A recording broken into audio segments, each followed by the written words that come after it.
এই বয় এখানে বস। এখানে না না এই রোজা আছে, পানি খাবে না এখানে? কোন বাসার একটা? বাসা এই যে এটা, আচ্ছা চলে। এই যে এই বাসা ওর মা নিয়ে। আসসালামু আলাইকুম, ভালো আছেন ভাই? ও বলতে পারবে না। আচ্ছা এই যে ভাইয়া, আমি বলছি এই বয় এখানে বস। এখানে না না এই রোজা আছে, পানি খাবে না এখানে? পরে এখন বসো। শোনো শোনো, এই যে তোমার জন্য এই যে ঈদের বাজার নিয়ে আসছি আমরা, দেখো তো কি কি আছে, একটু খুলে দেখো।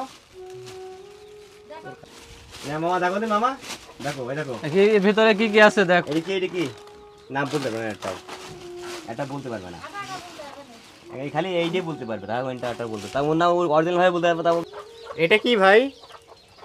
বলো বলো এটা কি বলেন তো? বলো।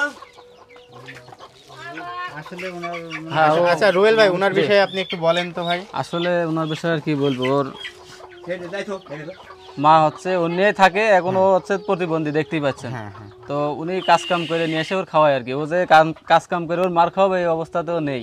তাহলে ওনার মা কোথায় এখন? এখন ওই যে আপাতত কাজে আছে আর কি, আরেকজনের বাসায় কাজ করে। ভুট্টা শুকানো কাজ করছে আর কি। ও, আচ্ছা আচ্ছা। মানে ওইগুলা ভাবে এইভাবে চলছে আর কি। ও যে ভালো মন্দ কিছু বলবে এটাও আপনি ক্ষমতা তাহলে নেই, ওই ঠিক আছে? আমি ওর মামা। মামা হয়। এগুলো লন্ডন প্রবাসী সুয়েদ ভাই এনাদের জন্য ঈদের বাজার পাঠাইছে। ওই আপনার বোনকে বললেন তাদের জন্য একটু দোয়া করতে। আচ্ছা।